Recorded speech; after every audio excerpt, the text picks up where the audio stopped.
வணக்கம் அன்பு மக்களே. இந்த பதிவில் நாம் பார்க்க இருப்பது மீனத்தில் செவ்வாய் பயிற்சி. அதனால் மீனத்தில் செவ்வாய் பயிற்சியில் சிம்மம் கன்னி ராசி வாரியான கணிப்புகள் பற்றி பார்ப்போம். செவ்வாய் பகவான் துணிச்சலான போர்வீரன் என்று அழைக்கப்படுகிறார். இவர் ஆற்றல், உந்துதல் மற்றும் லட்சியத்தின் உமிழும் கிரகமான செவ்வாய் மீனத்தின் ஆன்மீக அடையாளத்தின் மீது அதன் தாக்கத்தை அவர் பதிவு செய்கிறார். இது மீனத்தின் இந்த மாற்றத்தின் போது பிரார்த்தனைகள் மற்றும் ஆன்மீக நோக்கங்களை நோக்கி மாறுவதற்கான களத்தை அவர் அமைக்கிறார். மீனத்தின் இந்த செவ்வாய் சஞ்சாரத்தின் போது ஆன்மீகம் தொடர்பான முன்னேற்றம் தொடர்பான கூடுதல் பயன்களை அவர் எல்லா ஜாதகர்களுக்கு அணுகிறார். மேஷ வீட்டின் அதிபதியான செவ்வாய் மீனத்தில் வாசம் செய்ய இருப்பதால் ஜாதகரின் தொழில், பண ஆதாயம், அங்கீகாரம் மற்றும் வளர்ச்சியின் அடிப்படையிலான மிதமான முடிவுகளை அவர் ஜாதகர்களுக்கு தருகிறார். மற்றும் மீனத்தில் செவ்வாய் பயிற்சியில் சிம்மம் கன்னி ராசி வாரியான கணிப்புகள் பற்றி இந்த பதிவில் நாம் பார்ப்போம். சிம்ம ராசி மக்களுக்கு செவ்வாய் 4வது மற்றும் 9ஆம் வீட்டின் அதிபதியாக இருக்கிறார் மற்றும் இந்த சஞ்சாரத்தின் போது 8வது வீட்டில் அவர் வாசம் செய்கிறார். மேற்கூறிய இந்த உண்மைகள் காரணமாக மீனத்தில் செவ்வாய் சஞ்சாரம் செய்யும் போது தங்களால் மகிழ்ச்சி மற்றும் உற்சாகத்துடன் இருக்க முடியாமல் போவதற்குண்டான சூழல் இருக்கிறது. சிம்மராசி மக்களுக்கு போதுமான வசதிகள் இல்லாமல் இருக்கலாம் அல்லது அதிர்ஷ்டம் இல்லாமல் இருக்கலாம். இந்த காலத்தில் இந்த செவ்வாய் பயிற்சி பயணத்தின் போது இந்த நிகழ்வு உங்களுக்கு எதிர்மறையாக தோன்றலாம். இதனால் சிம்மராசி மக்கள் தங்களின் குடும்ப வளர்ச்சியில் அதிக கவனம் செலுத்த வேண்டி இருக்கிறது என்பதை உணர்ந்து செயல்பட வேண்டும். சிம்மராசி மக்கள் தங்களின் தொழில் துறையில் நீங்கள் ஒரு வேலையில் இருந்தால் இந்த பயணத்தின் போது உங்கள் வேலையில் நிலை மிகவும் சீராக இருக்க முடியாது. நீங்கள் கையாளும் வேலையை பொறுத்தவரை அதில் அதிக வேலை அழுத்தம் மற்றும் நம்பிக்கை இழப்பு உங்களுக்கு உள்ளாகலாம். சிம்மராசி மக்கள் தங்கள் சக ஊழியர்களிடமிருந்து சில பிரச்சனைகளை சந்திக்க நேரிடலாம் மற்றும் உங்கள் மேல் அதிகாரிடமிருந்து அதிக எதிர்பார்ப்புகளை, பலன் சார்ந்த எதிர்பார்ப்புகளை நீங்கள் பெற முடியாது. அவருடைய உறவையும் உங்களால் கைப்பற்ற முடியாத சூழலில் இருப்பீர்கள்.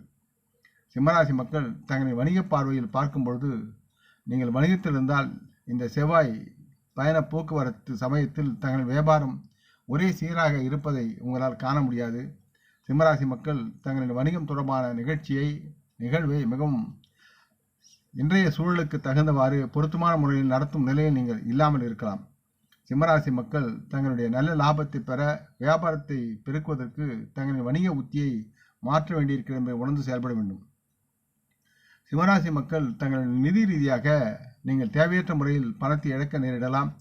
மேலும் இந்த செவ்வாய் பயண போக்குவரத்தின் போது நீங்கள் கையாளும் கவனமின்மை மற்றும் அலட்சியம் காரணமாக இது உங்களுக்கு சாத்தியமாகக்கூடிய சூழல் இருக்கிறது. எனவே சிம்மராசி மக்கள் தங்களின் பணத்தை கையாளுவதிலும் அதையே கவனிப்பதிலும் தங்கள் கவனத்தை அதிகமாக எச்சரிக்கையுடன் செலுத்த வேண்டியிருக்கிறது என்பதை உணர்ந்து செயல்படுங்கள்.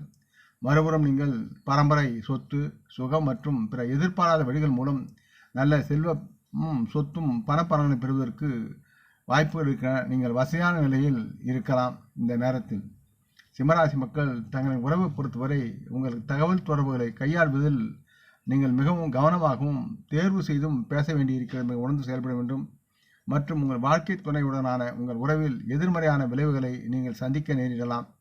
மேலும் குடும்ப பெரியவர்களுடனான உங்களின் உறவில் நீங்கள் கவனமாக இருக்க வேண்டும், செயல்பட வேண்டும் என்று கேட்டுக்கொள்கிறேன். சிம்மராசி மக்கள் தங்களின் ஆரோக்கியத்தை பொறுத்தவரை உங்கள் கண்கள், பற்கள் போன்றவற்றின் வழியை நீங்கள் எதிர்கொள்ளலாம். இந்த செவ்வாயினுடைய பயண போக்குவரத்தில் உங்கள் குடும்ப பெரியவர்களின் உடல்நல பிரச்சனைகளை நீங்கள் சந்திக்க நேரிடலாம். அதற்காக நீங்கள் அவர்களுக்கு அதிக பணத்தை செலவிட வேண்டி இருக்கும். மருத்துவ ஆலோசனை, மருந்துகள் என்று அதற்காக செலவு செய்ய வேண்டிய சூழல் இருக்கிறது. ஆகவே சற்று கவனிப்புடனும் கண்காணித்து எச்சரிக்கையுடன் இருக்க வேண்டும் என்று கேட்டுக்கொள்கிறேன். இது பரிகாரமாக உங்களுக்கு ஒரு ஆலோசனை கூறுவது, தினமும் சூரியனை வந்தனம் செய்து நீர் அர்க்கியம் கொடுப்பது நன்மையாக இருக்கும். ஓம் ஸ்ரீ சங்கர சூரிய நாராயணாய போற்றி போற்றி என்று 19 முறை தினம் சொல்லுங்கள். யாவும் உங்களுக்கு நலமாக முடியும். அடுத்து கன்னிராசி. கன்னிராசியினருக்கு செவ்வாய் பகவான் 3வது மற்றும் 8ஆம் வீட்டிற்கு அதிபதியாகவும் இந்த பயிற்சி சஞ்சாரத்தின் போது அவர் கன்னிராசிக்கு 7வது வீட்டை ஆக்கிரமிக்கிறார். மேற்கூறியவற்றின் காரணமாக கன்னிராசி மக்கள் தங்களின் வளர்ச்சியில் சில தடைகளை சந்திக்க நேரிடலாம். அதை நீங்கள் உங்கள் சுய முயற்சியால் அந்த தடைகளை தாண்டி வெளியே வர முடியும். உங்களால் அதற்காக நீங்கள் முயற்சி மேற்கொள்ள வேண்டிய சூழலும் இருக்கிறது.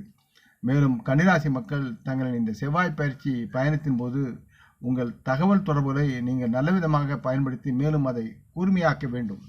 இல்லையெனில் நீங்கள் தேவையற்ற சச்சரவுடன் கூடிய வாதங்களை சந்திக்க வேண்டியிருக்கும். இந்த நேரத்தில் கன்னிராசி மக்கள் தங்களின் நீண்ட தூர பயணங்களை தவிர்ப்பது உங்களுக்கு இன்றியமையாததாக இருக்கும். அது முக்கியமாக உங்களுடைய சுய பாதுகாப்பு குறித்து சொல்லுகிறேன். இந்த மீனத்தில் செவ்வாய் சஞ்சாரத்தின் போது சமயத்தில் மிக முக்கியமாக உங்களின் பயணத்தை நீங்கள் தவிர்க்க வேண்டும். அப்படியே பயணம் செய்யும் சூழல் வேலை நிமித்தம் உருவானால் நல்ல கவனமாகவும் எச்சரிக்கையுடனும் மற்றும் பாதுகாப்புடனும் செய்வது நன்மை தரும். கன்னிராசி மக்கள் தங்களின் பணியிடத்தில் இந்த செவ்வாய் பயிற்சியின் போது தங்கள் வேலையை பொறுத்தவரை நீங்கள் அதிக பயணத்தை எதிர்கொள்ள நேரிடலாம். உங்கள் மேலதிகாரிகள் மற்றும் சக ஊழியர்களுடனான உங்கள் உறவில் நீங்கள் மிகவும் ஸ்போர்ட்டிவாக இருக்க வேண்டும் என்று கேட்டுக்கொள்கிறேன். இல்லையெனில் சில விஷயங்கள் உங்களுக்கு மனக்குறியை உருவாக்குவதாக இருக்கலாம். கன்னிராசி மக்கள் தங்கள் உயர் முன்னேற்றத்தை அடைய உங்கள் வேலையை இன்னும் தொழில்நுட்ப ரீதியாக நீங்கள் திட்டமிட்டு செயல்பட வேண்டிய சூழல் இருக்கிறது. கன்னிராசி மக்கள் தங்கள் வணிகத்துறையில் பங்குதார கூட்டாண்மை மற்றும் தங்களின் உறவுகளுடன் நீங்கள் சில சவால்களை சந்திக்க நேரிடும். இந்த காலகட்டத்தில் உங்கள் வணிகத்தின் வளர்ச்சிக்கான ஒரு குறிப்பிடத்தக்க முடிவுகளை எடுக்கும்போது மிகவும் எச்சரிக்கையாகவும் கவனமுடன் இருப்பது அவசியமாகிறது. கூடுதலாக நீங்கள் ஒரு புதிய தொழில் ஆரம்ப முயற்சியை தொடங்குவதை கருத்தில் கொண்டால் இந்த செவ்வாய் பயிற்சி உங்கள் முயற்சிகளுக்கு உகந்ததாக இருக்காது. ஆகவே சில காலங்கள் தள்ளி வையுங்கள், யாவும் நலமாகும். கன்னிராசி மக்கள் தங்களுடைய பொருளாதார நிதி ரீதியாக நீங்கள் கணிசமான சேமிப்பை குவிப்பதில் பாதியை கூட உங்களால் எட்டியிருக்க முடியாது, தாண்ட முடியாது. ஆகவே சேமிப்பை குறித்து கவலைப்படுவதை விட்டு அன்றாடம் இருக்கும் செலவுகளை கட்டுப்படுத்துவது எவ்வாறு என்று சிந்தித்து செயல்படுங்கள். ஒரு குறிப்பிடத்தக்க வட்டத்தை உருவாக்கி உங்கள் திறனை அதில் தடக்கூடிய சூழலும் இருக்கிறது. இதன் காரணமாக உங்களின் குடும்பம் மற்றும் தொழில் பெருகி வரும் செலவுகளை நீங்கள் எதிர்கொள்ளக்கூடிய சூழலும் இருக்கிறது. ஆகவே செலவுகளை கட்டுப்படுத்த முயற்சி செய்யுங்கள். கன்னிராசி மக்கள் தங்களின் உறவுகளை பொறுத்தவரை உங்கள் வாழ்க்கை துணையுடன் அடிக்கடி பாசத்தை வெளிப்படுத்துவது, அந்யோன்யத்துடன் பழகுவது அவசியமாக இருக்கிறது என்பதை உணர்ந்து செயல்படுங்கள். உங்களின் வாழ்க்கை துணையுடன் பயனுள்ள தகவல் தொடர்புகளை சரி செய்தல் மற்றும் பாசத்தை பராமரிப்பதில் அக்கறையுடன் நீங்கள் செயல்பட வேண்டும். இல்லை என்றால் உங்களுடைய உறவில் சிக்கல்கள் எழுந்து உங்களுடைய குடும்ப வாழ்க்கை பாதிக்கப்படும். கன்னிராசி மக்கள் தங்களின் உடல்நலம் சம்பந்தமாக, ஆரோக்கியம் சம்பந்தமாக உங்கள் வாழ்க்கை துணையின் நல்வாழ்வுக்காகவும் அதிக நிதியை ஒதுக்க வேண்டியிருக்கிறது. ஆகவே சற்று எச்சரிக்கையுடனும் உங்களுடைய உணவு பழக்கங்களில் கவனம் செலுத்த வேண்டும். இது தங்களுக்கு கவலை அளிக்கக்கூடிய மன உளைச்சலுக்கு வழிவகுக்கும் சூழலும் இருக்கிறது. ஆகவே முடிந்தவரை உணவு பழக்கங்களும் மனதை நிம்மதியாகவும் அழுத்தமில்லாமல் வைத்துக் கொள்ள வேண்டிய அமைப்பு கன்னிராசி மக்களுக்கும் கன்னிராசி மக்களுடைய துணைக்கும் குடும்ப உறவுகளுக்கும் இருக்கிறது என்பதை உணர்ந்து செயல்பட வேண்டும். பரிகாரம்: ஞாயிற்றுக்கிழமை அல்லது செவ்வாய்க்கிழமைகளில் சிவனை வணங்குவது மிகவும் நன்மையாக இருக்கும். முடிந்தவரை சிவபுராணத்தை பாராயணம் செய்யுங்கள் அல்லது கேளுங்கள், யாவும் நலமாகும். இந்த பதிவை நீங்கள் விரும்பி இருப்பீர்கள் என்று நம்புகிறேன். அப்படி இருந்தால் நீங்கள் இதை உங்கள் நலம் விரும்பியுடன் பகிர்ந்து கொள்ள வேண்டும் என்று கேட்டுக்கொள்கிறேன். நாம் முன்னோரை மனமோந்து போற்றுவோம். இந்த பதிவை லைக் செய்து சப்ஸ்கிரைப் செய்து மற்றவருக்கும் பகிரும் அன்பர்கள் யாவரும் வளமுடன் நலமாக தேக திடகாத்திராயில் ஆரோக்கியத்துடன் சகலவிதமான தன தானிய ஆபராணி ஐஸ்வரனை பெற்று சர்வகாரிய ஜெயத்துடன் வாழ்வாங்க வாழ இறைவன் பாதம் பணிகிறேன். வணக்கம், நன்றி.